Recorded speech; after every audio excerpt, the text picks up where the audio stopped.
mbote lisusu bandeko balandi ya tokomo binenge temesala kokuta na biso na bino esengo eza yanga komona bandeko nyonso tu balingaka makambo ya kitoko ebandi lelo dans quelques jours tozokota 2022 bandeko na ngai bakongomani nyonso bokolanda ngai 2022 nayebiki tokokote yango na kimia nyonso tu mais makambo ya kitoko tokomwa télévision ba journaliste propriétaire nango ba pandisango nyonso na baleli lisusu ya tokomwa bi tobombeli bino l'espace to be émission ya malamu lokola momesano mais ça plus que parce que 2022 eza année ya action to bandeli sur 2022 eza année action da bandeko na ngai lelo na ili bosu na bino na ye mwa mukejo sola makambo mini makambo ya liboso tokosolola parce que awa na plateau lelo oyo na ekolobela teyebisaka bino tolakaka bino ke congolais nyonso tu oyo akoya na makambo malamu na mboka Congo akoya pour le développement avancé ya santé ya économie ya politique ya mboka Congo biso tokomo tokotombola awa lelo na ekolobela makambo etali santé ya bayimboka ya bakongomani ezala papa moko asalaka compagnie na izina munene mai moko ya malamu bande kopesa ba congolais to kolongono ezaki au biodiste ezaki papa forcément diondo awa ekozela spécial dossier ya au biodiste eza nini esalama mokolo nini esalama mpona nini papa forcément diondo akenda pe wapi masolo tokobeta mokolo malelo yango wana tolakaka bien ke congolais nyonso avana makasa mala biso tokotombola ye dossier ya au biodiste dans la banane na plateau mbote maman mbote papa mademoiselle tokoki bakombo na bon nga kombo na ngai ezali Gladys Tanga azali nani bon Gladys Tanga ou Gladys Tanga Gladys Tanga bon Gladys Tanga azali topé à travaillaka na pona production ya au biodisque à part ça azapé chargé en marketing oui chargé en marketing na au biodiste ezali les qualifiés papa Faustin au biodisque ba congolais to yebi au biodisque ezali production ya mayo ba congolais ba lingaka pe mayo ekenda sango par rapport ya nini ekenda sango par rapport ya ba bienfait nango par rapport ya témoignage les autres tambola par rapport à bienfait nango par rapport ya ba recherche au papa Faustin effectuaki o epesi ba résultat ya malamu sango na ndenge ya malamu en fait. Ok, tu es pas nayo na loboko na ngako tuzana papa kombo Gedeon Madiondo koko mwana ya pas forcément Madiondo to bakome kukanika aza petit fils na ye nani aza chargé à makambo etali livraison na orientation ya bakiliya na biso to babenga mpona baadresse na bango bakozomani. Ok, tu regardes pour ta babenga après baadresse na bango papa Faustin Madiondo biso nyonso awa tolandaki ndeko lienze na nga moko tosalaki communiquer awa na plateau na biso ke papa na biso un savant congolais azali lisusu te nzambe toyebi biso so tobotamaka ntango tobotami toyebaki ndenge obotami mpe kufa mpe eza kosela yo papa Faustin akufaki atikaki biso tokoyeba suite ezali ndenge bon suite ezate parce que tu vas continuer production suite ezate nde moka bandaka to bandaka travailler na ye nde to continuer pe to kokobaka kaka bongo donc suite ezate oui papa Faustin atiki biso oui mais tata atiki biso entreprise au biodiste na minute oyo po to yebi na Congo ndenge ezalaka soki koleloko azali susu te etika na mwa temps wana mwa moto esalaka après un temps nene Congo lebaka efionuki elimwe est-ce que boko battre la vision makanisi wana malamu to bozoya ka po bo meka ko bunda moke au fait ce que ezaki pour battre la vision je ne vois pas pourquoi to ya awa là premièrement je réponds deuxièmement et que to bandaka ko travailler na depuis tozo continuer peut continuer selon yemokonde à format biso. Donc il y avait aussi un moment Atika qui biso parce qu'il avait confiance en nous, Atika biso to continuer production voilà. Moi je travaille là-bas ça fait déjà des années. Donc tout continuer et je ne pense pas qu'un jour tu vas annoncer que voilà on a arrêté la production. Pourquoi? Parce que c'est loko ils vont aider les Congolais, ils vont biki ça va te bénir là-bas pourquoi tu ne pas? Donc je ne pense pas. Ok, bande ko nanga audioliste. Na kosenga bolanda mwa mukie ba quelques témoignages. Batoyo babika obi batia tembi batoma batia tembi na mai wana bamela yango bamona ba évolution malamu na nzoto na bango bongo tokozwa pe extrait ya ye moko les savants tokozonga na plateau to solo na bandeko bazawa motivation na bango makanisi na bango continuité ya musala yango vision wana ekozala to baza makanisi mususu bolanda quelques témoignages awa tozana lingwala na quartier Singamu Pepe tozana chope 265 côté Arai. Voilà. Parvenir nini kubanda kuteka mayo ya biodis. Ezalaki mokolo moko tovandaki nalandaki mission na télévision. Tant nalandaki mission na télévision nde namonaki papa azosala mission na mai. Tant namonaki mission azali kosala na mai. Après maman moko azalaki aome nazali ko s'intéresser te. Maman na lobi papa tokende koloka kaka papa wazolo bapona mata on avait télé lisolo ndengo bana azobela tokamati nzela tokende koloka papa tango tokutana papa totone tango tokomaki pa papa côté ambumbu kuna tokutana kinaye totune information papa lobi maeza awa maeza bien après tout ça mexibiso mayo ana tomeli tosumbi penda mbwa mai tango tozokende na nzela na yoki mama wana zolo bake mai mukenga na melaki oyo na yoka changement ndenga na bandaki koyoka na ndenga na zoka sikoyo changement ye monani après na yebekili ka mama zaki na ngote na motema mama pe mbele na ya bande ko lala te awumelaki na mubele na ye mubele azolala te tango tokoma kina mai wana na ndako akuti mubele na ye na salon azima wana apesaki mubele na ye mubele ameli tango mubele ameli ye pe ake apese bile bala lebile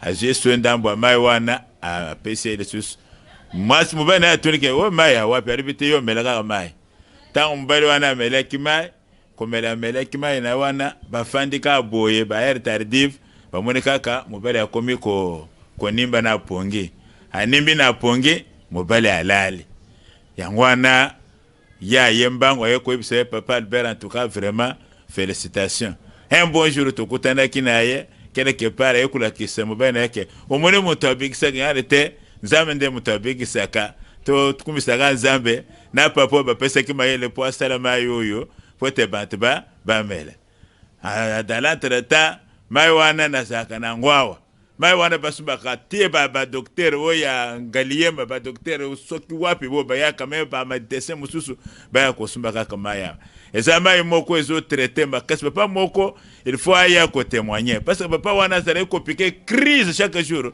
pour la maladie ya diabète un bon jour papa kenda kiti Suisse maintenant wayaki na bete le solo mai oyo papa aye abande ko sumba ma ça fait maintenant 4 ans papa pika sous crise te ti lelo ce cas il faut témoigner parce que ce cas c'est le témoignage naie il faut en tout cas ce que tout pour na makambo mai ozo ça la taille critique ou bien le bien peut-être il y a ko le belo ma parce que que mai big ce qui est ti lelo ya sumba ka mai wa jibidon banto ba yebi mai il faut ba yeba parce que ça témoignage moko o bantu balobaka o photo kende o tozana ba diabète mais diabète ce comme le mayo yo kumona ka diabète wana ekiti tension ekiti ya kana lingwala ce que au côté o yata veni tak au côté na chop 265 wana ko suwa mai o ko trouver mai ce que tuni ke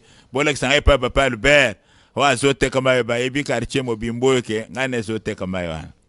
Tant la bande ko tamaya wa na bande ko négliger mayo yo la mone ya ezaka mayo le logo la bato zo somba mai mais à ma grande surprise un jour moko na la moki boye na yoki mo Congo pas si tellement na lingi na mega rotambo la miko ezo boya na quelle pharmacie na sombi qui c'est à peu près à $20 mais na meli qui soit na bikakité mais tant on a ya on a le bien non yambo na mekamayo peut-être koki obixanga na sombi bidon ya liboso na eko somba ya mibale ya misato donc ba douleur nyonso on a banda koyoka et disparaîtra.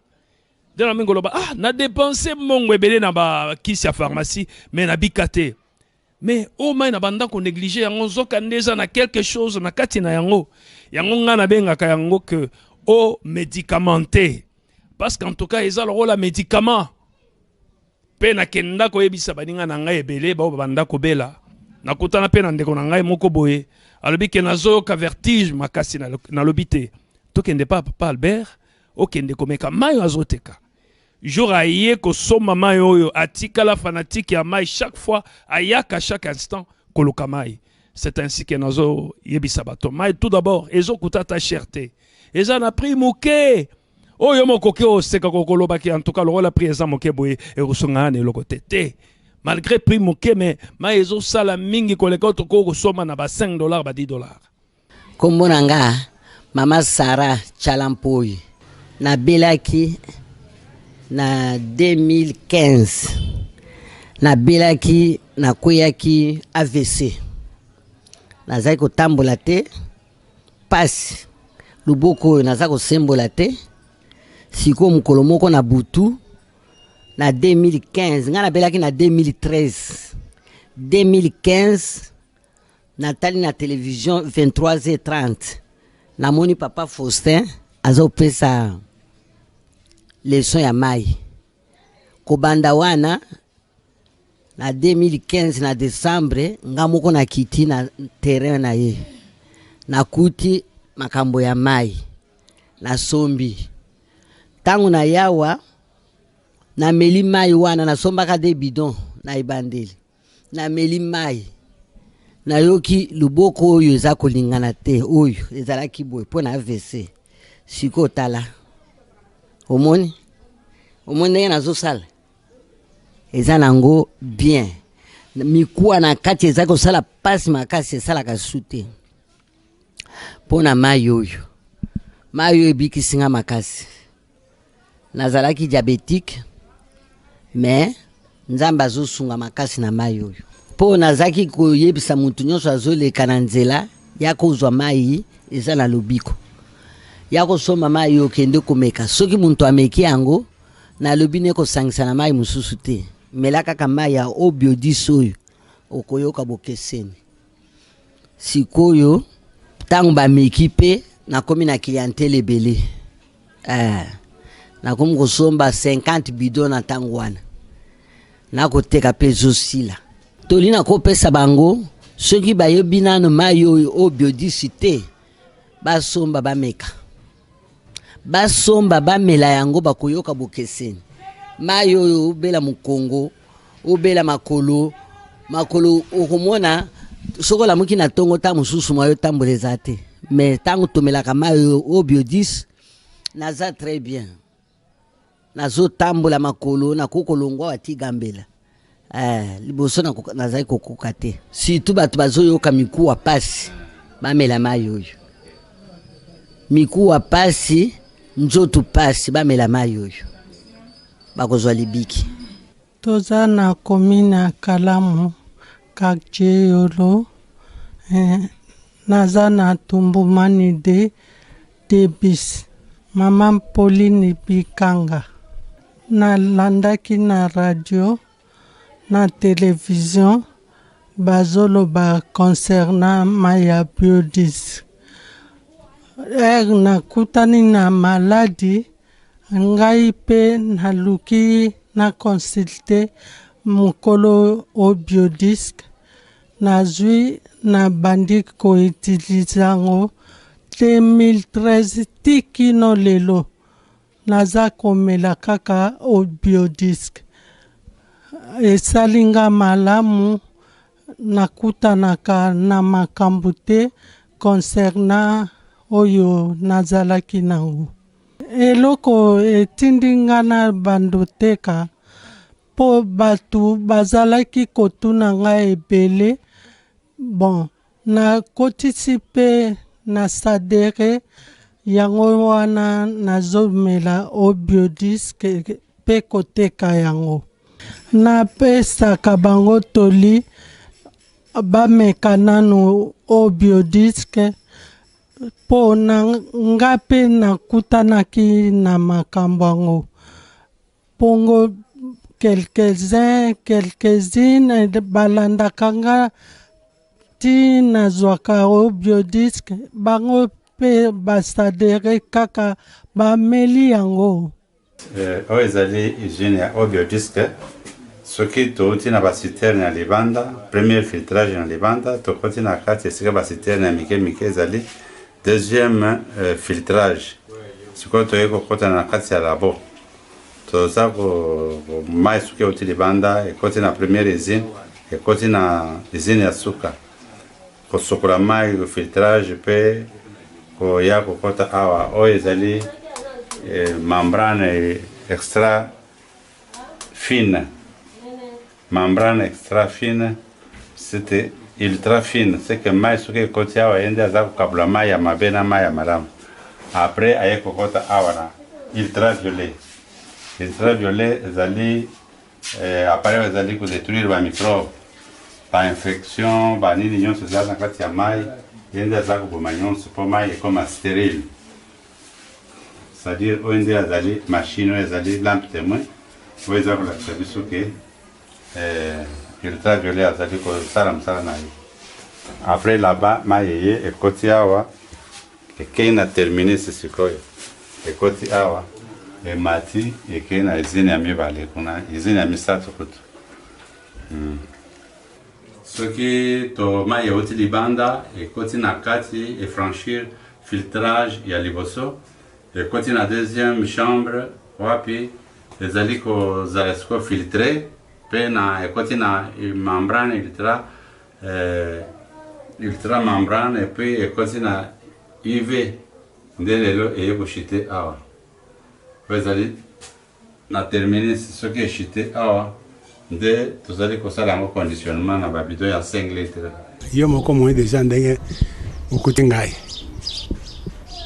naoki bien nakoki kosala sikoyo 50 mètres à pied mais liboso nakoki kotambola te franchement mai esungi makasi.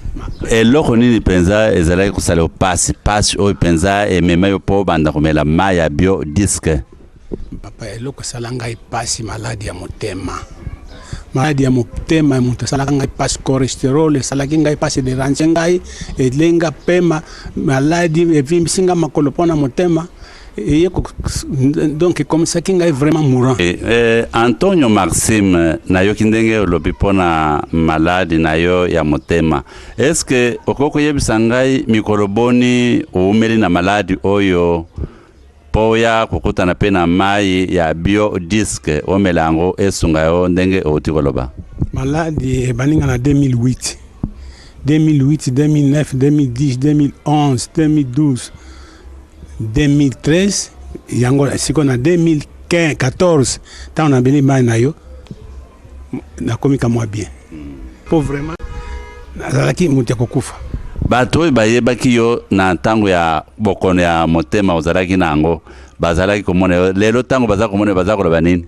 Bazondima te na bisi bango na melikisi te bazondima te bazondima te mela bakisi ndenge na ndenge na docteur Kimpiatu ayamba ngai asalisanga apesa ngai bakisi eloko moko te mais sikoyo likolo na mai na yonga yo na komiko seka esengelaki okende me mikili ya poto mpona komisalisa ifale nakende na yende na lakisaki mikanda nyonso nafutaki deja na mbongo na yende nakende metango nakutani na yo nakende susu yende te. J'habite la commune de Selembao, tout justement na avenue Kinsala na numéro 77. Ndengo moninga ya wanaye kosomba mai au biodisk na yebaki yango ndenge nini.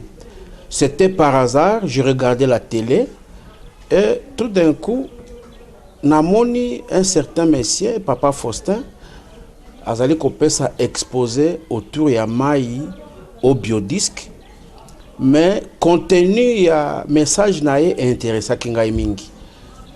C'est ainsi que après l'émission je l'avais appelé. Tant on a benga kié ayambingai na tunie quelques mituna, il m'a passé son adresse.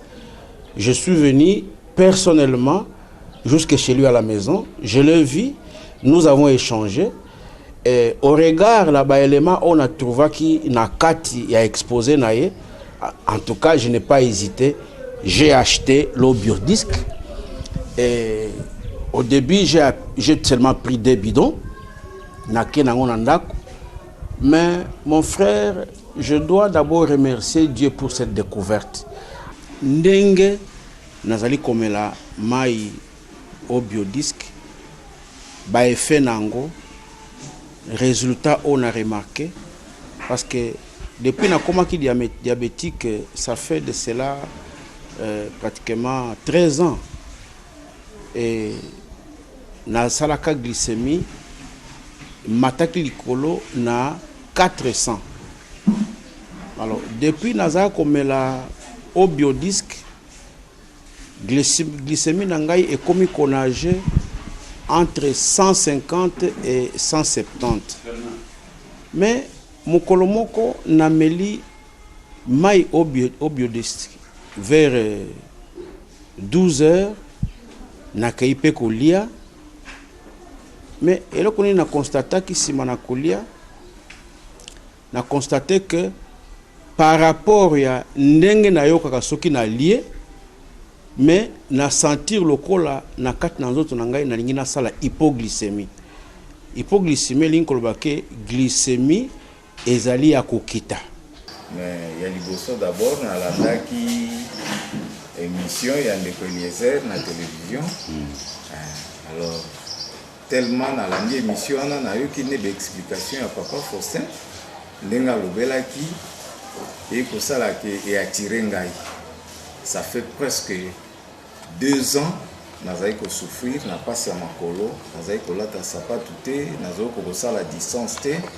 Alors même articulation na ngai ezalaki pasi makasi. Tangu na ko mona ndengo wana ngai bon na kende na meka. Madame nanga zo seka ngai tango moni ngai na ye na meki na sombi mai na ye na meki. Alors madame a seki. Mais alors à moins d'une semaine, 4 jours seulement, mardi le 13 na sombaki mai, samedi le 17 na lati sapato de 21h ti dimanche matin na 6h30 après na yiko kinde église na yiko longola na 15h. Donc il y a 2 ans passés na lata sapato. Ngai na bido na simbi ezali mai. Mais na mutema na ngai na monike ezakisi. Na maganiki na ngai po ndenge salisi ngai ndenge bikisi ngai ya liboso nazali ko sepela mingi pe ko senga nzambe na tatoyo asalili biso mayo. Nzambe asunga ye apese mikolo ebele na mayelo ebimi na mai. Po ngai ngalula Martha nakotaki na hôpital 3 fois. Tension ekiti, sucre ekiti. Soki na bimi ai lokola nazana na mele lokote. Ndenge mobali nanga kendeki na matanga akuti sango ya mai papa moko akufaki. Mais moi sina zolela na yiko yoka sango ya mai mobali nanga sa kufi. Bande soki na yeba ka mobali nanga linga kufati. Ayebisi papa ja. Papa ja ye na luki mai ya wana mikonga na monite na tuna na ba pharmacie o ezalite. Bayebisi ngai mai wana. Siko bayego yebisa ngai bayebisi papa si adresse na Kingasani 3. Tokei tozwi mai. Asombi mai mbale. Na meli mai na bandi mai na sanza ya septembre. Na suka na yango. Na meli mai kaka mokolo na meleki aliboso ya na saline semaine. Papa nazalaki kotambola te. Nazalaki kosimba eloko te. Ba témoigner na ngai bazaya ba voisin na ngai po voisin na ngai mususu ataki kote akomi komela mai likolo na ngai.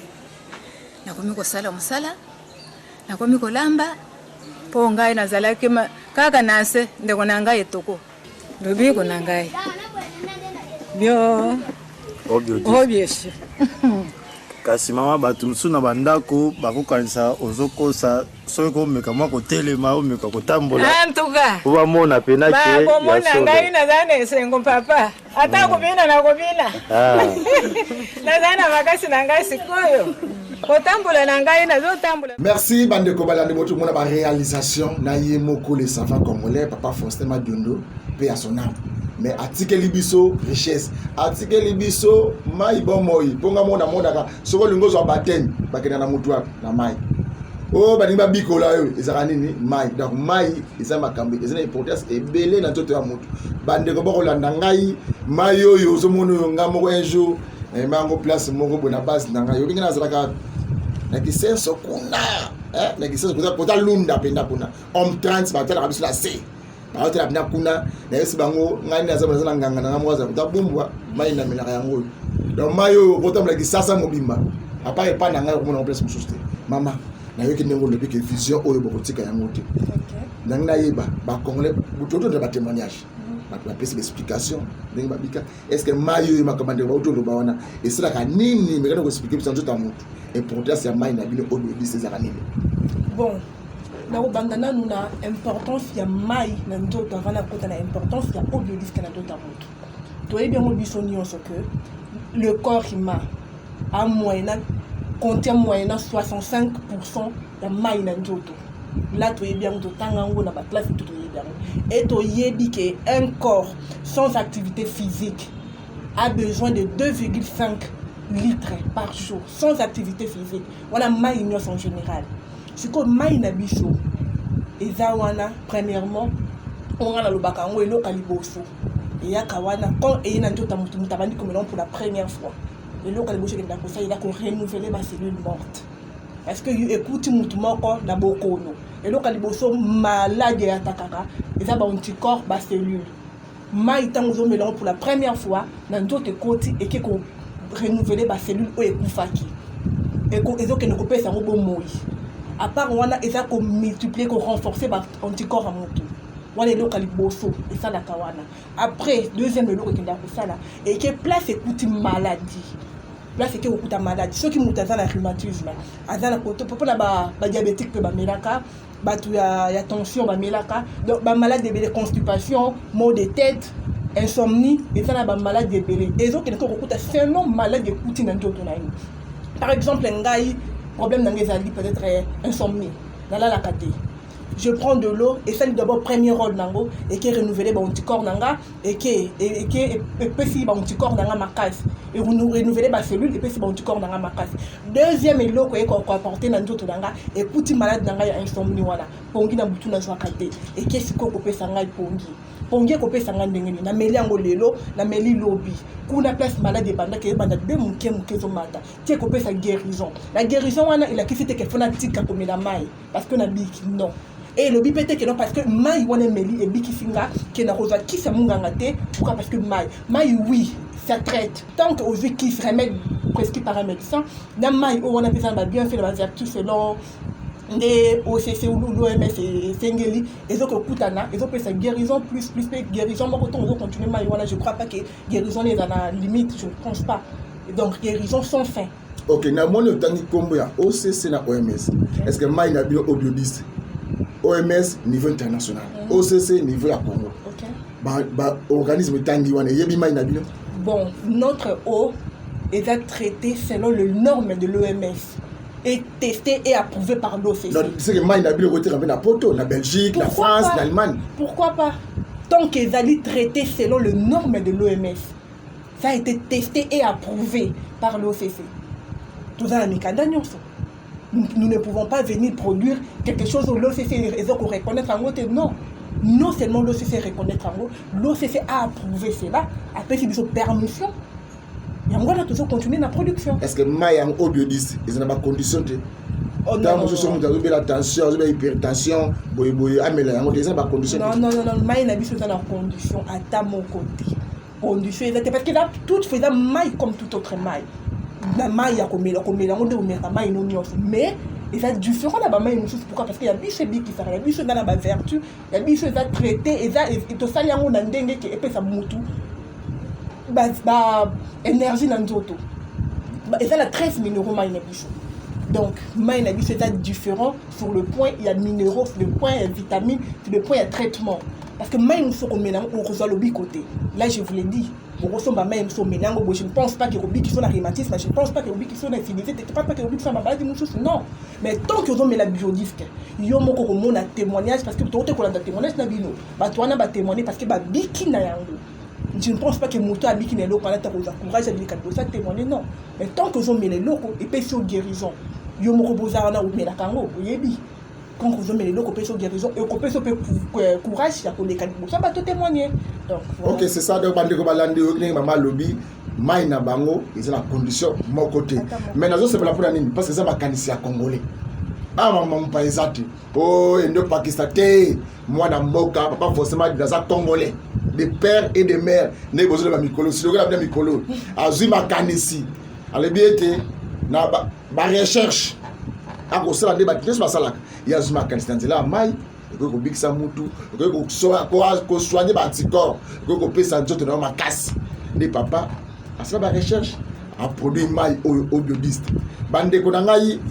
bokolanda ngai aza congolais alors il faut soutenir bandeko basa na plateau dans le bien il faut c'est obligatoire ya soutenir bandeko na biso oyo parce que c'est makanisi ba congolais ndeko na ngai Gédéon bandeko tu bazolanda biso balingi bazwa sikoyo obiodiste balingi bazwa bakozwa ngo na nzela nini place pe nini bakoki kozwa obiodiste. Premièrement, on a besoin d'un téléphone, on a besoin d'afficher dans la télévision à Bango. Après, si on a besoin de orienter, on a l'adresse, c'est comment il a besoin d'aller. On a la facilité à recevoir maman. Ici, on a besoin de place. Ici, on a besoin de Bumbu, la commune à Bumbu. Mais de toute façon, si on a besoin de orienter, on a besoin ici les alliés. Donc, comment on est au bout de notre solo. Bande comme un sous-sous, il y a bengi. Batala na bona sewana te. Yo moko pesa bango numéro na munoko. Bayeba ke numéro wana bakobenga bakozwa yo moko donc bakozwa yo moko Gédéon bakozwa pe bande boisa le Gladys et ça dans le babongo bakasa babenga numéro 089 pesa numéro o bakoya bazwa bino moko comme yo besoin charger donc yo besoin charger ya kolandela ya livraison donc oyebi ba commune na ba district na ba mboka o manya de Kenya pesa numéro bakozwa facilement numéro bakozwa facilement za numéro ya RTL ya 059 63 49. Oui. Bandela Soussou. 059 63 49. Ok, Maïwane Obiodiste. Yo mo mena. Oui, na mena. C'est la condamne. Parce que vous la biso de yo mena no. Bon Moussou, zo ko sabiso non ta biso de mena Moussou yo la biso Moussou. Ça la bien. Ba témoignage ni instant mena ko yo mo c'est la condamne. Yo mo ateke aux charger livraison na. Bon moi na ko lo ba te pour moi rara ke na zolo baka malamu nango waza na tembe ya bengi biso a contacter biso ba numéro to pesi wana aye asombi mai ya meki ni moko mona diemo ozala comme témoin. Est-ce que yo moko tango ko ko livrer mai wana so vivant ba témoignage vivant kana mutuka ba ko bengo ndeko na biso Gédéon tala jour wana melaki mai na bi tane ngisala kinga so vivant de plusieurs fois. On fait demander ko ba ko la ndemso sikuru o ba sa besoin mais ya obiodiste message moko ngai message na ngeza ka boye ba pesa biso confiance ko to sala ni même sala to no sala na papa Faustin baza na confiance na biso muto aza intéressé na mai oyo abenga biso na numéro na tu peux pesa wana donc il sala bien so to soli na ye après to orienter ska aux mai so pe muto aza na posa sala dépôt to wana ko déposer mai pa na ye abengi biso kana numéro to tu peux pesa wana na numéro za affiché na télévision. À partir on a des orientés ce que biso tozali na adresse na biso akoya tokutani face à face to sololi après to ine to sa to pese nde biso sala na OK na nga tuna boy makambo zoloba yebiki na Congo muduso akufi mingi to mona makambo bele na Congo niveau ba église makambo compagnie makambo bele so mudu akufi tengana na vision na yi est-ce que papa maduni atikali pona mon awa Gédéon maduni atikali kana kombo na to na vision na idée na makanisi na robikisa bana mboka atikali na nyonso pour te travailler pendant temps na yo dès le début ya logo to zaka jana ye ti na ndenga tiki biso zaka na ye donc biso nde to banda na ye logo te nyonso ya zaki do abombela biso pe logo te aception nyonso to sala il y a 20 ans atikali biso to sala to baka ti avoir banda malade ti na ndenge pe boy biso to no sala musala to yanda ko superviser ici. Donc ne vous aboya wa depo ba so mudakira kimbantiki akozwa bino so akina nji akozwa bino akina matete aye awa na ngalima akina monga fula par tous les 24 dans la commune de Kinshasa vous allez oui tout dans tous les 24 communes de Kinshasa. OK il suffit qu'on bien le téléphone puis s'orienter est-ce qu'on joue mai bien ici vous allez Ok, merci. Tozonge pano bande kunanga yi balandi to na nimbola na moi extrême kesusu ya yemoko les savants de la RDC papa forcément Dondo. Bon comprendre vision et papa Zlagini. Nini peut aller abali ko promettre pour ba congolais malgré de baranzambi à proposer makamuna yi na mettre à taper à circonstance de moi de Congo zati l'homme propose Dieu dispose. Bolanda quelques extraits ya yemoko les susu papa forcément Dondo nenga ko défier aizoye bisaba yimboka ba kongomani mai nanga ona ko sala ezala pona boy soko melima yoyo tala Adrien Sanzoto na yo mai nangai elike na ngeza boy mai nangeza boy manis kembolo nzile za ipana Mbote papa. Mbote ndekeleze. Papa kombo nani? Kombo nangai papa Faustin Madjondo. Nazali homme d'affaires chercheur. Alors lelo na memeli bandeko magazine ya audiodisque. Lisolo ya mai ya biodisque. Peut-être bandeko bakomi tuna audiodisque ezali nini? Audiodisque ezali mai oyo tozali traité d'une façon selon ba norme ya OMS. Ba norme ya OMS ezali maloba oyo ewuti na niveau ya OCC. Epai wapi tomema mai yango po bameka yango baanalyse yango bayebisa biso soki ezali produit propre à la consommation humaine. Alors tango bango bazwi mai bameki yango baye octroyer biso certificat d'analyse. C'est-à-dire mai ezali kitoko oyo bato bakoki komela. Alors yango tolobi ke selon ba norme ya OMS nde OCC a parvenaki kopesa biso makoki ya kopesa biso mukanda ke bo continuer kosala ezali mai ekopesa bato bomoi ya kitoko. Mai ekopesa bato bomoi yango eloko ememi yo na plateau ya tokombe wapi.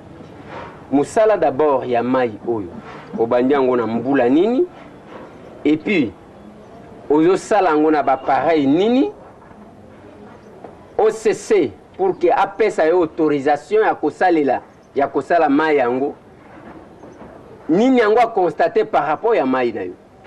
Oui, mais d'abord na mutuna otuningai na bandi kosala mai oyo na 2009 na au mois d'octobre. Ok, merci Manis Kembolo na Amos Lubaki bonde zalaka bozomo na bongo ko immortaliser mutu ya da isa kabni bande ko landa nga sala bolamu so sala bolamu mon ba congolais bando sepela bando tanga komona ndenge ya malamu ba congolais batiki ko bika nini yo salaka pona bato mutu na ba kotuna yo ya na zo ba ministre ba député bozo landa nga nini yo salaka pona mboka na Kongo papa o azaki savant tele ko tikeli biso guérison zo bika ka malem siko bile motili absolu na ebité. Maman, tu n'es pas d'ailleurs ma demoiselle Gladys. Papa Faustin Madjondo. C'est la place où à Soukaki, dans mon salon où il y a travaillé mai au Rubik ça va comprendre. Et tu calmes sur ma boque on a bino. Mon tour n'est pas mauvais à l'ébouille. Ok. La minute où na Congo, Barolanda Bisso, na Liban, Barolanda Bisso.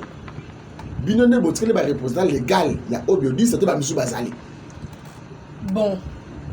Bisso déjà a présenté qui Bisso na équipe donc na usine na production déjà a présenté Bisso de le départ Otobanda Kawana. Moi je suis là, je travaille avec lui depuis 2010-11 de la bande a présenté que étant que chargé à marketing à Zawana a travaillé pour une usine à l'usine. A continuer na bino on appelle ça équipe a continuer na bino a présenter équipe ndeko général que non yebe étant que poste nae ko charger la livraison là azawana à part livraison aza côté ya ba contact ba appel les reçoit et tout il a dirigé ba tout vers ba dépôt na biso a présenter quand de le départ a présenter quand parce qu'il avait pressenti qu'il va partir non mais a présenter quand on peut pas yeba que Moussala et Zalakate parce que Azalaki déjà Zalaki superviseur ça va rester comme ça Moussala Zalaka quand il s'est arrêté à fois formé pour même pas Kende va continuer la même vision là donc de le départ l'équipe a été déjà mis au courant de ça que non il y a la dame, mademoiselle Gladys, qui sera chargée de ça, le monsieur, il est comme ça. Des équipes, ils ont continué comme ça. Donc, on a équipe là. Oh, disons qu'on va amélioration par rapport mais ça les yama yango et ça ndenge tala mingi public ngako tala mingi public de OK bon côté amélioration papa Faustin a bombé les biso l'autre côté a bombé la biso et l'autre côté à la kisa biso nyonso to ko sala poke la population congolaise tango zo mela mai azolo biko atikala ko bombe la biso l'autre côté na usine na musala abanda ko lopana biso la solution wana oui poto yo ka ndenge ba nganga ata pesi elo elo ko moka tikala kanango ça adage le moi ka ko répondre que dans chaque règle il y a toujours une exception. Papa Faustin a attaqué exception wana à la kisa kibiso que non voilà pour la production ya mai pour que ba congolais ba soit mai moko eza na ba vertu mai moko ezo bikisa bango voilà il faut faire ça biso pe équipe naie production ya biodisque to kolanda pe ça wana OK ça wana awa bandimi ya biodisque ba kolanda aussi ko OK na misusu balandi ba témoignage balandi pe yemo Papa Faustin message ni fort oyo ko pesa bango message espoir que ceux qui bazui mayo au biodiste bakozana malamu bakobika et ko bonsa nzoto na bango tala bango yo moko siko sola na bango côté ya guérison ngana ngoluba nanu premièrement j'invite la population o nanu ayebi biodiste tay o ya mela biodiste té aya abenga na ba numéro de quoi ça que je peux le répéter abenga na 059 63 49 donc 0999 5 fois 63 49 na numéro mon c'est 085 13 24 370 donc abengi wana akozande ko mbande ko général o akoki ko orienter na ifika ko zomai tango zumai na yo ubandi ko consommango vomela mai na yo ezokende d'abord ko pesa makasi nto ko renouveler ba cellules mortes ko pesa ba anticorps no makasi après ça ndeke ko bikisa maladie écoute na ntoto na yo. Quand on parle de maladie et la critique au kata qui c'est munganga ce qui munganga comme là que moi qui c'est mako ou associer les deux pour pesa le biko donc mai na bino ezali na eloko mo yo ko pixate non o kisi o tezate donc on me appelle kisi ko ko me na yango so comme les d'abord ya pamba ezo pesa le biko ce qui pose na kisi donc c'est la condition ta mon côté so comme les ya pamba ezo pesa le biko ce qui pour meliango na kisi moko parce que okende ke pa munganga songolo akomela kiyo kisi associant les deux et ont fait ça maladie fait guérison et ont si ça maladie de guérison 2 fois plus parce qu'il y a un moment comme mai au biodisque et ont fait ça déjà guérison associé encore avec un médicament prescrit par un médecin et ont fait ça sur guérison 2 fois plus 2022 en auto kota bine oza bongo déjà mademoiselle Gladys oza déjà directeur il y a marketing il y a audiodiste bande ko tiba Hollande 2022 bomeli bangoni bon pour la 2022 je vais commencer d'abord par dire merci pour le remarque merci pour les critiques parce que critiques elles ont raté dans nos remarques elles ont raté oui je vais dire merci parce que na monique tozali tolingani mingi batu balingi marque na biso biodisque yango bazo apporter critique par rapport il y a retard à livraison critique par rapport il y a ceci c'est là tondu en considération et tozo promettre que prochainement nous ferons mieux prochainement to ça que bon c'est là pe bo zalo biko bo me bo zo kana biodisque et puis je dirais bo bangate ba surprise est pour l'année 2022 ba surprise est belé oh yebi que sommes par exemple 50 bidons yo yaka to bombelo peut-être 5 bidons il y a bonus il y a surprise au son baka 10 ça la mort comme il va aller ça dépend quand il y a une journée on a dosé là donc ba surprise est belé pour encourager bino la fidélité pe na ko remercier bino na amour besoin ko pesa à notre égard. OK merci ndeko danga Gedeon quelque yo kendi yondo zali moto aza chargé ya kene kotika biloko olandela place oyo ba tekaka ba mai wana maintenant condition nini ce qui moutanga font la dépôt boya rapane botika mai est-ce que ça n'a pas condition il faut réunir bon premier zaka que dès quand on Gladys lobby ce que ça na posa na biso ça dépôt to koma botika mai na biso on contacter biso na numéro to ti wana ya 059 63 49 à partir de temps on sola na ngai na ko benga yo ko ya to kutani to vandi to sona expliquer ndenge nini procédure ça la rapport comme dépositer na biso na condition ni to pesaka pour mta comme dépositer na biso 2022 yango to kokota ndeko na ngai bino bata audiodiste izine na bino compagnie na bino obomusi nini pour bandeko balingaka mi comme la mai na bino oyo basepelaka na musala pour forcer ba ko sala quand ndende ko Gladys ati ko roba ba surprise c'est belé abonis pour quand ça va client na biso ba fidèle client na biso zali na bango mpe na profite kopesa bango bameilleur vœu 2022 donc bango bamona kaka makambo esalama. Ok, merci biso mpe nga na profite mokolo ya lelo napesa bino nyonso bandeko balandi ya tokomi wapi bonana émission suki awa me makanisi oyo eza ya congolais obiodiste eza ya congolais lokola biso de père et de mère mwana mboka bosomba bokonsome yango parce que eza makanisi ya congolais tozela ondire bawara omoi bawara na banani bayili bandingari oyo bazala komona kisasa basanganaka basala makambo ate bango na bango biso biso totombola bandeko na biso papa Faustin azali na makanisi akei mais batikali vision na idée tikali aformaki awa na liboko na nazala na ndeko na nga Gédéon Madiondo koto nazala Gladys tanga bazo continuer vision ya pas forcément Madiondo tocha bango po to soutenir bango tocha bango po na lingala oyo bakinyo balobaka. Mais il faut te soutenir bango parce que makanisi mai oyo eza mai ba moyo to monde to yibiso nyo subo mutu abika o ozena makama be oko so batem ba mona mai olingo mela kisi mai makambuto ko sala mai même Yesu ye moko asaba démonstration sur la mai to soutenir de biso congolais makanisi ya malamu obiodiste eza ba congolais nyonso obiodiste eza pona ngai na yo to kuta moko malobi tikate kimia kolonzambe eza na maboto na bino.